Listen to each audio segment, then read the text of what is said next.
Peace and good morning, and welcome back to the Perpetual Peace Show. Please like, subscribe, share, and press the notification bell.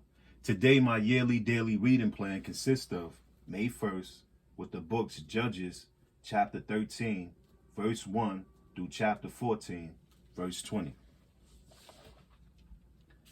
The birth of Samson. Again, the Israelites did evil in the Lord's sight. So the Lord handed them over to the Philistines, who oppressed them for 40 years. In those days, a man named Manoah from the tribe of Dan lived in the town of Zorah. His wife was unable to become pregnant, and they had no children. The angel of the Lord appeared to Manoah's wife and said, "Even though you have been unable to have children, you will soon become pregnant and give birth to a son. So be careful. You must not drink wine or any other alcoholic drink, nor eat any forbidden food. You will become pregnant and give birth to a son, and his hair must never be cut, for he will be dedicated to God as a Nazirite from birth. He will begin to rescue Israel from the Philistines." The woman ran and told her husband, "A man of God appeared to me. He looked like one of God's angels, terrifying to see.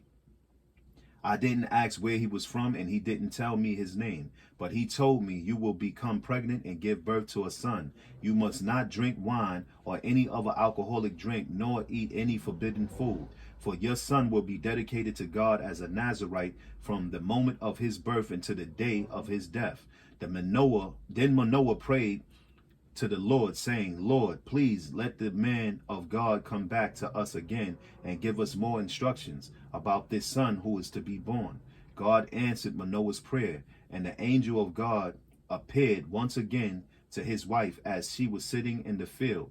But her husband Manoah was not with her. So she quickly ran and told her husband, 'The man who appeared to me the other day is here again.' Manoah ran back with his wife and asked, 'Are you the man who spoke to my wife the other day?' 'Yes,' he replied, 'I am.' So Manoah asked him, 'When your words come true, what kind of rules should govern the boy's life and work?' The angel of the Lord replied, 'Be sure your wife follows the instructions I have gave her. She must not eat grapes or raisins, drink wine or any other alcoholic drink, or eat any forbidden food.' Then Manoah said to the angel of the Lord, 'Please stay here until we can prepare a young goat for you to eat.' 'I will stay,' the angel of the Lord replied, 'but I will not eat anything. However, you may prepare a burnt offering as a sacrifice to the Lord.' Manoah didn't realize it was the angel of the Lord. Then Manoah asked the angel of the Lord, 'What is your name? For when all this comes true, we want to honor you.' 'Why do you ask my name?' the angel of the Lord replied. 'It is too wonderful for you to understand.' Then Manoah took a young goat and a grain offering and offered it on a rock as a sacrifice to the Lord. And Manoah and his wife watched. The Lord did an amazing thing. As the flames from the altar shot up toward the sky, the angel of the Lord ascended in the fire. When Manoah and his wife saw this, they fell with their faces to the ground. Chapter 13, verses 1 through 14. The instructions given by the angel to Manoah and his wife are similar to those given to Zechariah and Elizabeth, parents of John the Baptist. Luke chapter 1, verse 5 through 15. Both sets of parents were commanded to raise their children for special tasks for God. In fact, even their actions before their sons were born were very significant. All parents should be aware of how closely related their own actions and outlooks are to the sense of identity each child will have as an adult.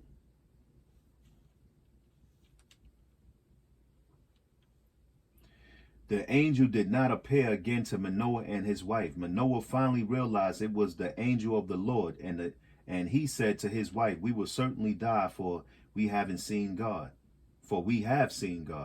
But his wife said, "If the Lord were going to kill us, he wouldn't have accepted our burnt offering and grain offering. he wouldn't have appeared to us and told us this wonderful thing and done these miracles. When her son was born, she named him Samson, and the Lord blessed him as he grew up. And the Spirit of the Lord began to stir him while he lived in Mahane Dan, which is located between the towns of Zorah and Estalal. Chapter 13, verses 15 through 23. The interaction between Samson's parents and the angel demonstrates their balanced sense of who they were before God. They had been called for the high purpose of raising a child uniquely gifted to serve God. They also had been allowed to live even though they had looked upon God. However, their giving of sacrifices indicated their proper sense of faith, humility, and thankfulness before God. Likewise, we may be called to do special things for God, for his people. We should remember that we are serving God and that he is allowing us to do these things. Knowing this should temper and pride and arrogance we may be tempted to fail. Chapter 13, verses 24 through chapter 14, verse 4. Samson was living proof that those who grow up in a godly home still need to depend on God. Even the working of the Spirit of God in Samson's life did not protect him from his biggest blind spot, pagan women.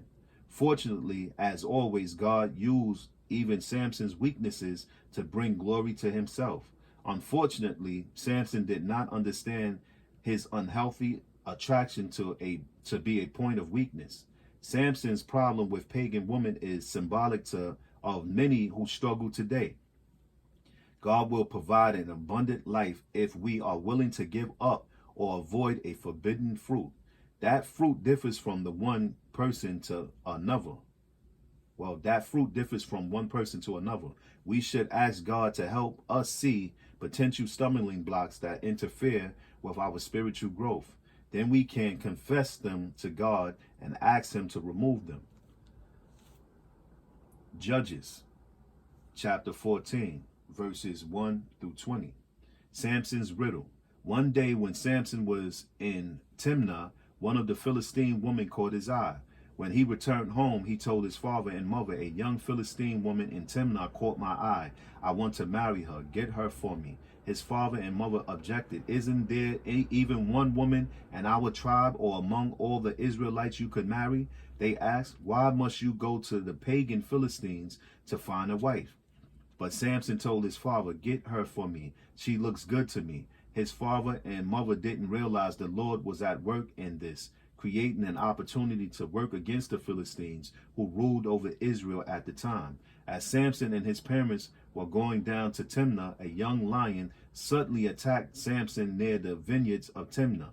At that moment, the Spirit of the Lord came powerfully upon him, and he ripped the lion's jaws apart with his bare hands. He did it as easily as if it were a young goat, but he didn't tell his father or mother about it. When Samson arrived in Timnah, he talked with the woman and was very pleased with her. Later, when he returned to Timnah for the wedding, he turned off the path to look at the carcass of the lion, and he found that a swarm of bees had made some honey in the carcass. He scooped some of the honey into his hands and ate it along the way. He also gave some to his father and mother, and they ate it. But he didn't tell them he had taken the honey from the carcass of the lion. As his father was making final arrangements for the marriage, Samson threw a party at Timnah, as was the custom for elite young men. When the bride's parents saw him, they selected 30 young men from the town to be his companions. Samson said to them, "Let me tell you a riddle. If you solve my riddle during these 7 days of the celebration, I will give you 30 fine linen robes and 30 sets of festival clothing. But if you can't solve them, you must give me 30 fine linen robes and 30 sets of festive clothing." "All right," they agreed. "Let's hear your riddle." So he said, "Out of the one who eats came something to eat. Out of the strong came something sweet." 3 days later, they were still trying to figure it out. On the 4th day, they said to Samson's wife, entice your husband to explain the riddle for us, or we will burn down your father's house with you in it. Did you invite us to this party just to make us poor?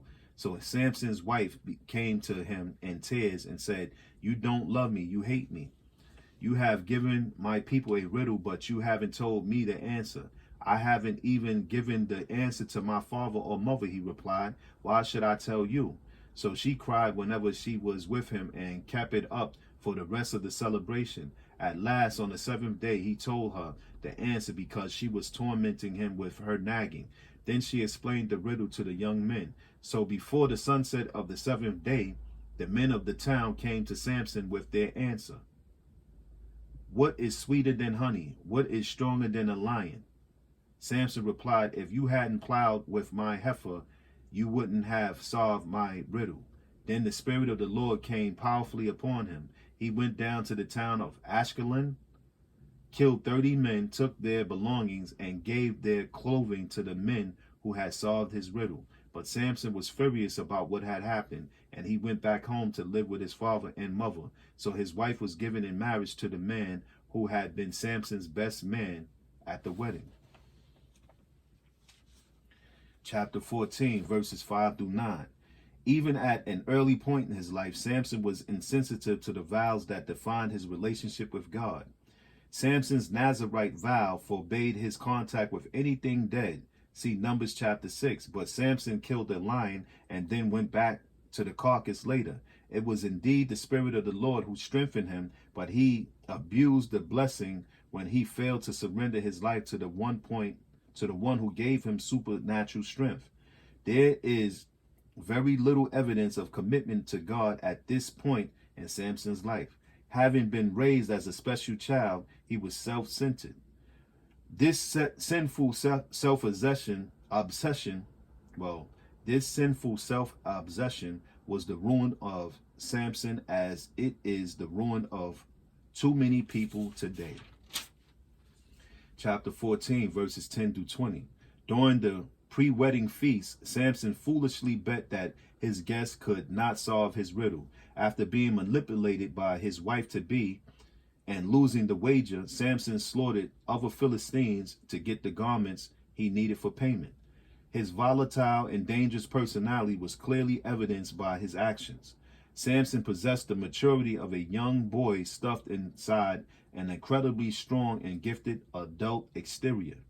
Many of us aspire to be like people with great physical beauty, only to find that often they are shallow of character. We must never forget how much God values who we are on the inside. God looks at people's hearts, not their appearances. 1 Samuel chapter 16, verse 7. Peace and amen. Continue to have a safe and blessed day. The Perpetual Peace Way.